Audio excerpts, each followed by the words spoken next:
Oi pessoal, tudo bem com vocês? Bem-vindo a mais um vídeo, bem-vindo a mais um Arquivo Misterioso. Semana passada eu não consegui trazer vídeo aqui pro canal, porque eu tava pesquisando esse caso. Não tem tantas informações sobre o caso de hoje, então eu fiquei meio presa no caso de hoje e não consegui postar o vídeo a tempo para vocês na semana passada. Então me perdoem, né? Mas agora a gente volta ao normal com vídeos todas as terças-feiras, tá bom? Então é isso, já deixa o like se você não deixou, que ajuda bastante o canal a crescer. Se você não é inscrito, se inscreva e me acompanhe também nas minhas redes sociais. Então é isso, vamos lá começar o Arquivo Misterioso de hoje.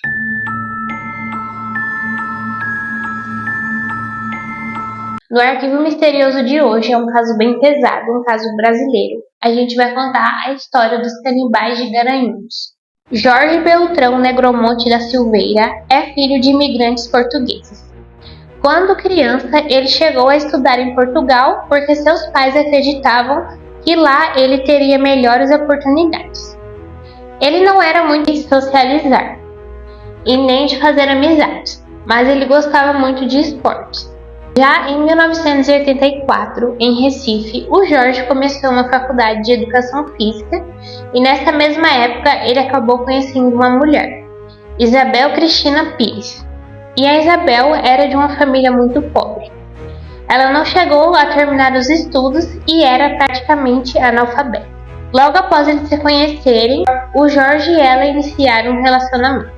E logo após a formatura do Jorge na faculdade, eles acabaram se casando. Porém, ainda na festa de casamento, o Jorge acabou tendo um surto psicótico durante a festa, que acabou assustando a todos, principalmente sua família. E com isso, a Isabel e a família dela ficaram muito assustados. Nunca tinha acontecido isso antes, então era o primeiro surto do Jorge. Depois de alguns anos de casados, até então eles viviam tranquilamente e bem como casal, até que um dia o Jorge chegou para Isabel e disse que ele não sentia mais nada por ela e que eles não poderiam, continuar tendo uma vida de casados. Que ele não gostava dela como mulher, nem como esposa, mas sim como uma amiga ou uma mãe. Então ele disse que eles não dariam certo como casal, mas que ela poderia continuar morando ali na casa porque ele gostava da companhia dela.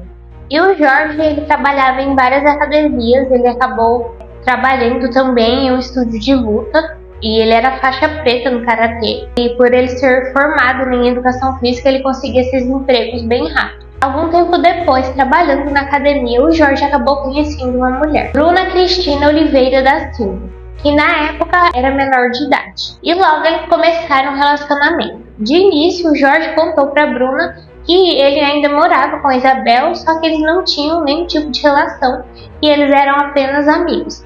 E a Bruna, logo de cara, ela não se incomodou nem um pouco e disse que para ela tudo bem. E ela disse que a primeira vez que ela viu ele, eles acabaram se apaixonando loucamente, que foi amor à primeira vista. E assim que a Bruna completou 18 anos, ela rapidamente foi morar com os dois. Então, ali iniciou o trisal, que era o Jorge, a Isabel e a Bruna. Um triângulo amoroso. Jorge tomava vários remédios controlados, pois ele se considerava um homem esquizofrênico. Porém, foi comprovado, depois de muitos exames, que ele era completamente sã e que tinha sim noção de seus atos. E o Jorge acabou escrevendo um livro que se chamava Revelações de um Esquizofrênico, onde lá ele relatava de tudo, seus sentimentos, planos e desejos. Até que um dia ele resolveu montar uma seita chamada O Cartel, onde ele tinha como objetivo tirar a vida de mães solteiras ou mulheres que tinham filhos e não cuidavam muito bem e que eram mães e que tinham uma vida financeira difícil. Então ele começou a planejar como iria agir. E nisso ele falava que ele tinha alguns espíritos que falavam com ele e que davam as ordens. Em 2008, o Jorge acabou conhecendo no município de Olinda uma moça bem humilde que morava na comunidade e vendia balinhas no sinal. Jéssica Camila da Silva Pereira, de 17 anos. Ela também tinha uma filha de apenas 1 ano. O Jorge, na época, disse que alguns espíritos disseram que a Jéssica seria a pessoa perfeita para o primeiro sacrifício. Então, ele ficou observando a Jéssica por muito tempo, até que foi até ela e ofereceu um emprego de cuidadora. Ele disse que ela precisaria cuidar de uma idosa e que receberia um salário mínimo, mas tinha como requisito morar com eles. E também disse que ela poderia levar a sua filha junto sem nenhum problema. Inicialmente, a Jéssica ficou muito feliz com a ideia e disse que conversaria com seu pai sobre o assunto.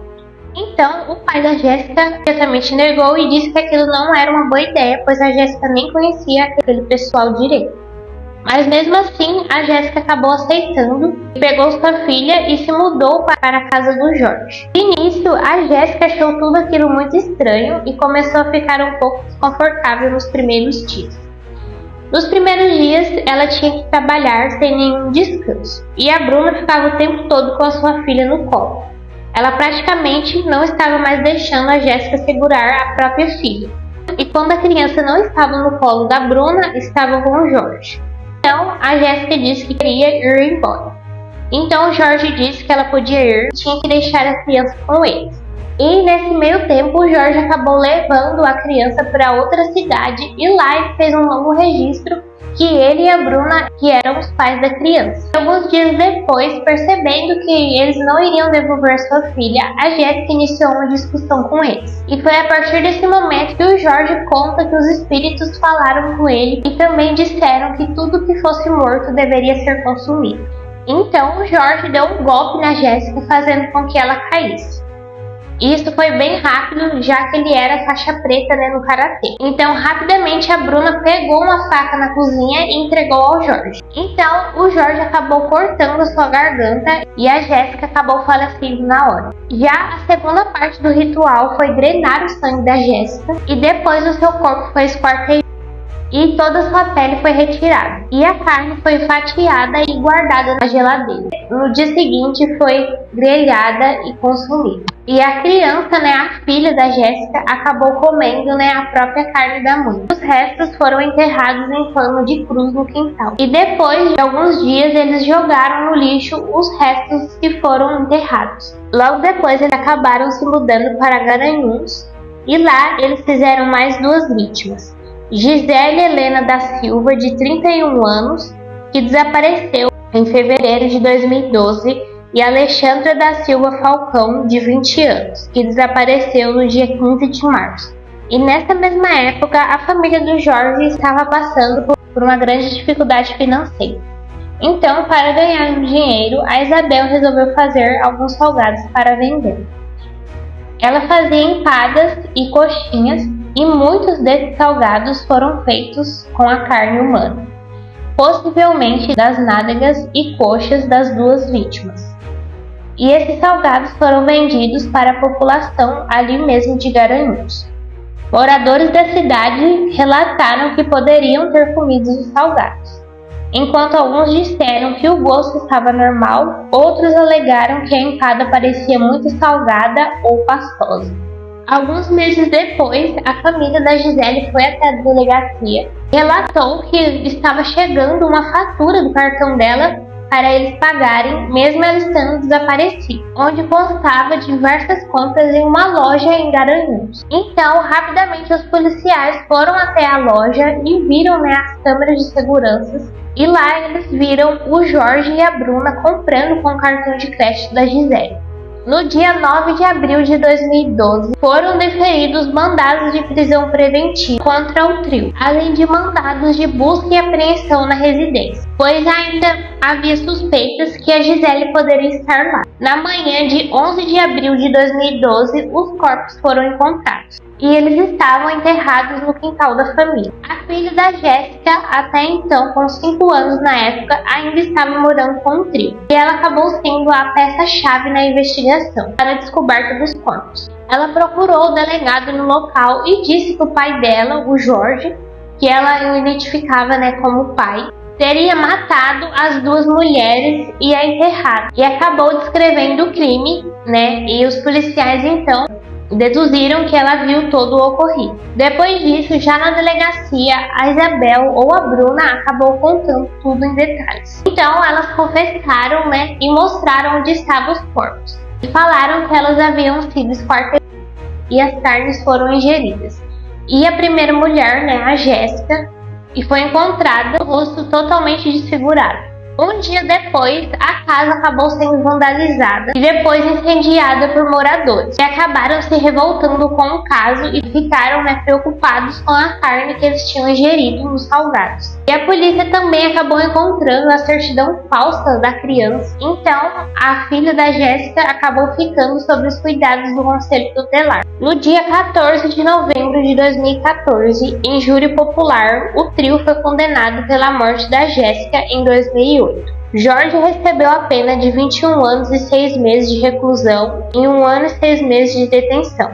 Isabel e Bruna receberam a pena de 19 anos de reclusão e 1 ano de detenção. Pelas outras duas mortes, o júri popular determinou, no dia 15 de dezembro de 2018, no segundo julgamento, a reclusão de Jorge Beltrão, de 71 anos, Isabel da Silveira, por 68 anos, e Bruno da Silva por 71 anos e 10 meses. Em 2019, a Justiça determinou o aumento da pena do trio quanto ao assassinato da Jéssica. O Jorge passou a cumprir 27 anos, a Isabel e a Bruna receberam 24 anos, além de ter que cumprir 1 ano da detenção. E eles continuam presos até hoje, inclusive estão separados dos outros detentos porque eles são considerados presos de segurança máxima e são muito perigosos para conviver na sociedade. Inclusive, hoje em dia eles não mantêm nenhum tipo de contato desde o julgamento. Eles não trocam cartas e nem nada do tipo. Inclusive, a Bruna, ela conta em uma entrevista com o Roberto Cabrini, a Bruna conta que o Jorge, a única vez que ela falou com o Jorge foi que o Jorge mandou uma carta para ela ou falou com o advogado dela, alguma coisa assim, que era para a Bruna assumir a culpa, que ele não poderia ficar preso. Então a Bruna tinha que assumir a culpa dele. E depois, ele foi perguntado, sobre isso e ele negou, ele disse que nunca tinha falado isso. A entrevista dele também, as entrevistas deles, dos três, são bem revoltantes, assim, porque eles não falam nada, eles o tempo todo falando que são inocentes, o Jorge dá uma de doido e fala que não sabe de nada. Então esse foi o Arquivo Misterioso de hoje, então agora eu vou dar minha opinião sobre o caso. Esse caso é um caso bem doido, ainda mais, eu sei que eu sempre falo isso em todos os casos, mas esse de hoje é um caso muito bizarro, ainda mais por ser aqui no Brasil, e ter feito as outras pessoas, comerem a carne, as pessoas se tornarem canibais, sem querer. É um caso bem doido, bem bizarro. Se vocês verem as entrevistas, vocês vão ver que eles são pessoas bem frias e que eles sabem sim o que estão fazendo. Tem uma entrevista da Isabel que ela só fica chorando, não se fazendo, não sabe de nada, que ela só foi moldada para fazer aquilo. A Bruna não, a Bruna já mostra ser mais pra frente, assim, que ela não se arrepende de nada. E o Jorge também. O Jorge dá uma de coitadinho, de doido. A entrevista deles é bem revoltante porque eles não falam nada sobre o caso, sabe? Mas se vocês quiserem dar uma pesquisada, tem aqui no YouTube com o Roberto Cabrini, tem outras entrevistas também, tem alguns peritos falando sobre o caso. Então é isso, caso bem doido, quero saber a opinião de vocês, deixe aqui nos comentários. Se você não deixou o like, já deixa, que ajuda bastante o canal. Se você não é inscrito, se inscreva e me acompanhe nas minhas redes sociais. Então é isso, um beijo e até o próximo Arquivo Misterioso.